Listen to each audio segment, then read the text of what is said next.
Governor Gavin Newsom lands in Munich, Germany tomorrow, February 12, 2026, not for a vacation, but to directly counter President Trump's foreign policy in front of 60 world leaders at the Munich Security Conference. While Secretary of State Marco Rubio leads the official U.S. delegation, Newsom is pitching California as the real stable partner. His message to European allies? Trump is temporary, California is not. This is state-level diplomacy at a scale we have never seen before, and it is happening right now as federal-state tensions hit a breaking point. Look, if you're tired of surface-level political coverage that just recycles the same talking points without giving you the actual strategic analysis of what's really happening, you're in the right place. We don't do fluff here. We don't waste your time with filler. We give you the ground truth on California politics, the real story behind the headlines. So if that sounds like what you need, go ahead and hit that subscribe button right now, because we're about to break down exactly what's happening in Munich and why it matters more than most outlets are willing to admit. Now let's get into it. Here's why you cannot afford to miss this update. This is not another Newsom versus Trump personality clash story. This is about California actively constructing an independent foreign policy apparatus while the federal government moves toward isolationism. The core threat: if Trump's tariffs, NATO skepticism, and trade disruptions cost California jobs and investment, Newsom is positioning the state to bypass Washington entirely and deal directly with foreign governments. Get the opportunity? California could attract billions in foreign investment by marketing itself as a stable alternative to federal volatility, but that comes with massive legal, constitutional, and economic risks that nobody is talking about. Every other outlet is covering this as a 2028 presidential positioning move. That's surface-level analysis. The real story is structural. Can a state with a nearly $4 trillion economy function as a de facto nation in international relations? Newsom is testing that question in real time, starting tomorrow in Munich. If he succeeds in securing trade deals, climate commitments, or tech partnerships, it sets a precedent that other blue states will follow. If he fails or overreaches, it could trigger federal legal action or a constitutional crisis. And here's the myth everyone needs to stop believing: that state governors have no role in foreign policy. The reality? States have been conducting what's called paradiplomacy for decades: trade missions, sister city agreements, climate pacts. But Newsom is taking this to a new level by explicitly positioning California as a counterweight to U.S. foreign policy at a major international security forum. This is not illegal, but it is unprecedented in scale and messaging. So let's start with the conference itself. The Munich Security Conference runs from February 12th to 14th, 2026, and this year's theme is brutal: wrecking ball politics and the collapse of transatlantic trust under Trump. Over 60 world leaders and 100 foreign ministers will attend. This is not a minor diplomatic event. This is where NATO allies, European Union leadership, and Asian partners come to assess U.S. reliability. And right now, that reliability is in question because Trump has openly questioned NATO funding, threatened tariffs on European goods, and suggested the U.S. might reduce its global security commitments. Newsom knows this is the perfect audience for his pitch. European leaders are nervous about Trump's isolationism. They want assurances that the U.S., or at least parts of it, will remain engaged on climate, trade, and security. Newsom is offering California as that assurance. He's essentially saying, even if Washington walks away, California will not. That's a powerful message to countries looking for stable partners, but it's also a direct challenge to federal authority, and that challenge is about to play out in real time. But Newsom is not going to Munich alone, and that is where this gets even more complicated. Secretary of State Marco Rubio is leading the official U.S. delegation, but over 50 Democratic lawmakers, including Newsom, Governor Gretchen Whitmer, and Congresswoman Alexandria Ocasio-Cortez, are running a parallel operation. This is not coordination. This is competition.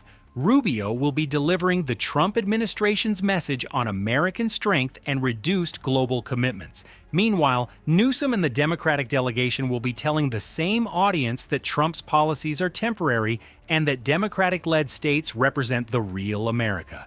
Both groups will be in the same conference halls, likely attending the same panels, and definitely trying to win over the same foreign leaders. Think about what that looks like to the rest of the world. You have the official U.S. government saying one thing, and you have a coalition of state-level politicians from that same government saying the exact opposite. That's not just mixed messaging. That's a fundamental breakdown in national coherence. The potential for public clashes is enormous. Rubio is not going to sit quietly while a governor from his own country contradicts U.S. foreign policy on an international stage, and Newsom is not going to tone down his message just because the Secretary of State is in the room. If there is a direct confrontation, even a subtle one during a Q&A session, it will dominate global headlines and further erode perceptions of U.S. unity. Foreign adversaries will absolutely exploit this division. China, Russia, Iran, they're all watching this conference and they're taking notes on American dysfunction.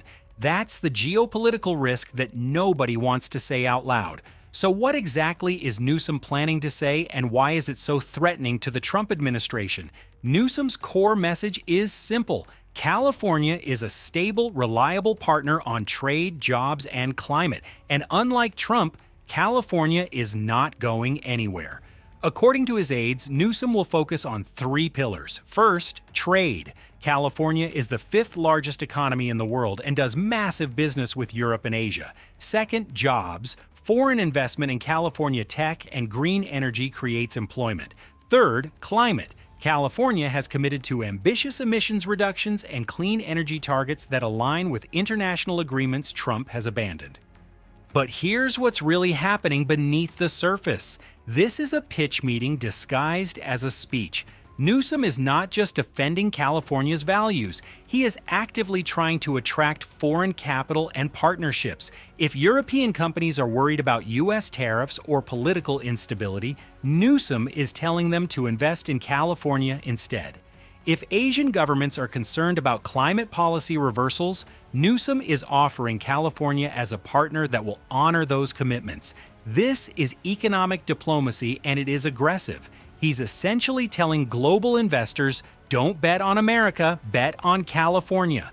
But this strategy only works if California has the economic leverage to back it up, and that is where the numbers get interesting. California's GDP is $3.9 trillion, larger than the entire economy of India and comparable to the United Kingdom. The state is the dominant player in global tech exports, entertainment, agriculture, and increasingly green energy technology. California ports handle hundreds of billions in international trade annually. Silicon Valley companies have more cash reserves than many countries' national budgets. And California has been building direct relationships with foreign governments on climate policy for years through initiatives like the Under 2 Coalition, which includes states and regions representing over half the global economy. This economic power gives Newsom real negotiating leverage. When he tells European leaders that California is a stable partner, he is not bluffing.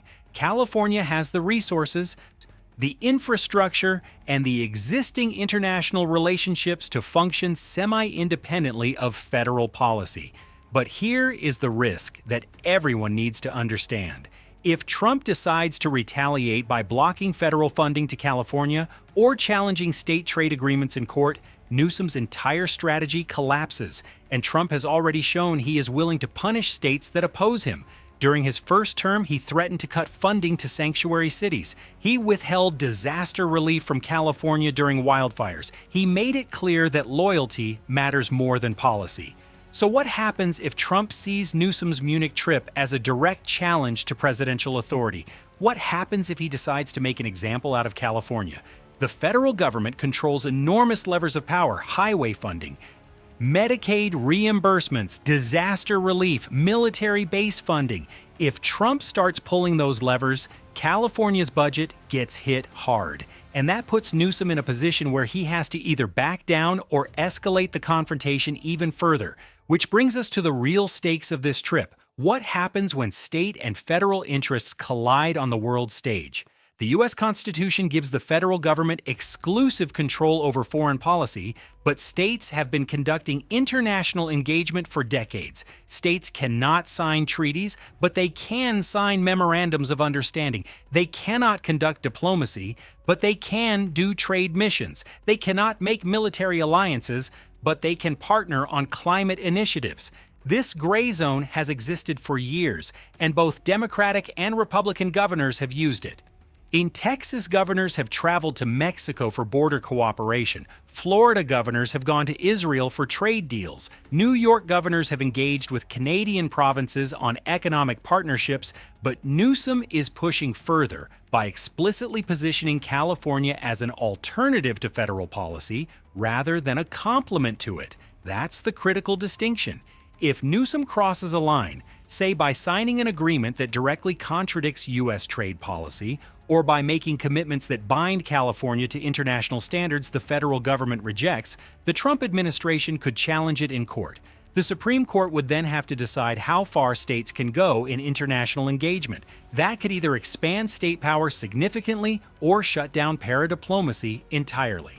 Either outcome would be a massive precedent. If the court sides with states, you will see Democratic governors rushing to establish their own foreign policy operations. If the court sides with the federal government, decades of state international engagement could be rolled back. This is not a hypothetical legal debate. This is a question that will be answered in the next year, and Munich is the catalyst. And while the legal questions are complex, the political implications are immediate. Let's be clear, this trip is not just about policy.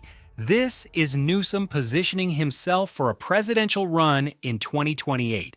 Newsom has been ramping up his national and international profile for months. At the Davos conference in January 2026, he called Trump a T-Rex and urged global leaders not to appease him. Now he is taking that message to Munich. Every speech, every panel appearance, every photo op with a European prime minister is building his foreign policy credentials. If he runs for president in 2 years, he will point to Munich and say, "I defended American values and California's economy when Trump abandoned them." That narrative works for Democratic primary voters who want a fighter, someone who did not just criticize Trump domestically, but challenged him on the world stage. But this is a high-risk strategy. If the trip goes well, if Newsom gets positive coverage, secures some investment commitments, and looks statesmanlike, it boosts his national profile. If it backfires, if he comes off as grandstanding, if Rubio publicly embarrasses him, or if Trump retaliates effectively, it could damage his credibility. The stakes are not just California's economy. The stakes are Newsom's political future, and he knows it. Every move he makes in Munich will be calculated for maximum domestic and international impact. He will be thinking about how clips play on cable news, how European leaders respond in press conferences, and how voters in Iowa and New Hampshire perceive his leadership. This is a campaign event masquerading as a diplomatic mission. Of course, not everyone in California thinks this trip is a good idea. On social media, particularly on X, Newsom is getting hammered by critics who say he is neglecting California's actual problems to chase international headlines. Common criticisms include California's homelessness crisis, budget deficits, high taxes, and immigration challenges. Critics argue that Newsom should be in Sacramento fixing state issues, not in Munich playing diplomat. Some posts accuse him of ignoring the needs of working-class Californians to boost his own profile. There's also frustration from moderate Democrats who think Newsom's confrontational approach toward Trump is counterproductive and makes federal-state cooperation harder. These criticisms are not going away, and they could become a real vulnerability if California's domestic problems worsen while Newsom is focused on international engagement. But here is the counter-argument that Newsom would make. If he successfully protects California's trade relationships and attracts foreign investment, that directly helps California jobs and revenue. If European companies invest in California clean energy projects because they see the state as stable, that creates construction jobs. If Asian tech firms partner with Silicon Valley because they trust California's regulatory environment more than federal policy, That generates tax revenue if climate funds flow to California infrastructure because Newsom secured commitments in Munich. That reduces the state's budget pressure. The question is whether voters see it that way or whether they view this as political theater. The answer will depend on what happens in the next 6 months, not the next 6 days. If California's economy stays strong and Newsom can point to tangible benefits from his international engagement, the criticism fades. If California hits a recession or faces a budget crisis while Newsom is jetting around Europe, the backlash intensifies. So what should we actually expect from Munich? And what comes next? Newsom will give remarks emphasizing California's commitment to alliances, trade, and climate. Expect direct or indirect jabs at Trump's policies. Based on his Davos speech and recent statements, Newsom will likely use language like stable partnership, long-term commitment, and California leadership. He will probably avoid naming Trump directly, but will make it clear he is offering an alternative vision. Rubio or other Trump administration officials may respond, either in Munich or afterward, criticizing Newsom for undermining U.S. foreign policy. If clashes occur, especially public ones, it will dominate news cycles and further inflame federal-state tensions. Foreign governments will watch closely to see if this signals a permanent fracture in U.S.'s policy coherence. That uncertainty could affect investment decisions, trade negotiations, and security partnerships. In the short term, Newsom will likely get positive coverage from international media and Democratic outlets. The narrative will be, Governor stands up to Trump, defends alliances, offers stability. That plays well with his base and builds his national profile. In the medium term, Trump could retaliate through federal funding cuts or regulatory pressure. That forces Newsom to either escalate the fight or find ways to quietly cooperate behind the scenes. In the long term, this could reshape how states engage internationally. If Newsom succeeds, expect governors from New York, Illinois, Washington, and other blue states to launch their own parallel foreign policy operations. If he fails, it sets back state paradiplomacy for years, and that brings us to what you need to watch for in the next 30 days. First, monitor any agreements or commitments Newsom announces in Munich. If he secures investment deals or climate partnerships, that is a tangible win. If he leaves with only rhetoric, it weakens his position. Look for specifics, dollar amounts, company names, project timelines. Vague statements about cooperation mean nothing. Concrete commitments mean everything. Second, watch for Trump administration responses. Any federal action, funding cuts, regulatory moves, or legal challenges will signal how far the confrontation will go. If Trump stays quiet, it suggests he is not viewing this as a major threat. If he responds aggressively, it confirms that Newsom has hit a nerve. Third, track California's domestic issues. If homelessness, budget deficits, or other crises worsen while Newsom is focused internationally, the backlash will intensify. His critics will say, "See, he is ignoring real problems to play president." That narrative damages him politically. Fourth, pay attention to other Democratic governors. If Newsom succeeds, expect more states to pursue independent international engagement. If he fails, it could chill state paradiplomacy for years. Watch what Whitmer, Pritzker, and Inslee do in the coming months. Are they following Newsom's lead or distancing themselves?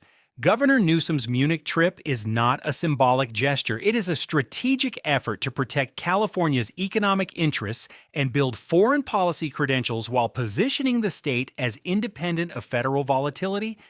Whether you see this as bold leadership or political grandstanding depends on your perspective, but the structural implications are undeniable. California is testing the limits of state power in international relations, and the outcome will set precedents that affect every state in the country. The stakes are economic, legal, and political, and they are all in play starting tomorrow. This is not just about Newsom versus Trump.